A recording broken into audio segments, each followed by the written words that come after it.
رہے گا، قرآن آئے گا اپنے قاری کی سفارش کرے گا، یا اللہ اس کی بخشش فرما، قرآن کی سفارش اللہ قاری قرآن کے حق میں قبول فرمائے گا۔ اب یہ قاری قرآن جنت کے دروازے پر جا کر کے ٹھہر جائے گا، اپنا سننا کلیجہ تھام کے بیٹھ گا، قاری قرآن جنت کے دروازے پہ جا کر کے حافظ قرآن ٹھہر جائے گا، اللہ اکبر کرے گا، یا اللہ خدا شخص نے مجھے کھانا کھلایا تھا، اگر وہ کھانا نہ کھلاتا تو میں اس مقام پر کیسے پہنچتا، فلاں شخص نے مجھ سے محبت کی تھی، فلاں شخص نے مجھے پڑھنے کے لیے اپنا مقام دیا تھا، یا اللہ اگر وہ مقام نہ دیتا، یا اللہ اگر وہ کپڑا نہ دیتا، یا اللہ اگر وہ کھانا نہ کھلاتا، اے میرے پروردگار میرے باپ نے مزدوری کر کے مجھے پڑھایا، یا اللہ باپ مزدوری کرتا تھا، فیکٹری میں کام کرتا تھا، اوور ٹائم کام کرتا تھا، میرے باپ کی حیثیت نہ تھی، میرا باپ کی حیثیت تو یہ تھی کہ اس کو مجھ سے فیکٹری میں کام کروانا چاہیے تھا، ہوٹل میں چھوٹے برتن دھلوانے چاہیے تھے،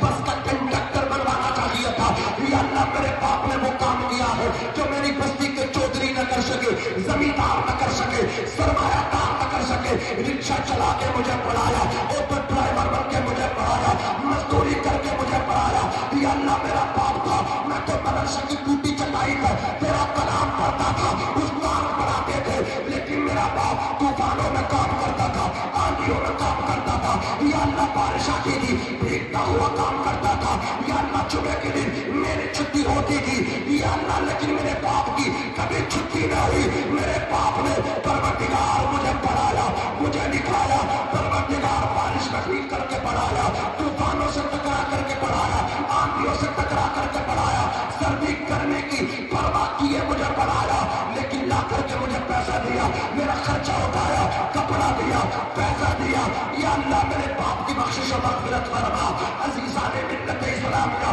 رب تبارک و تعالی فرمائے گا، اے قرآن کے قاری باپ کا ہاتھ پکڑ لے، ماں کا ہاتھ پکڑ لے، برادران کا ہاتھ پکڑ لے، کھانا کھلانے والے کا ہاتھ پکڑ لے، محبت کرنے والوں کا ہاتھ پکڑ لے، محبین کا ہاتھ پکڑ، مخلصین کا ہاتھ پکڑ، والدین کا ہاتھ پکڑ، ہاتھ پکڑ میں تیرا کام ہے، اور ان سب کو جنت میں بھیجنا تیرا کام ہے۔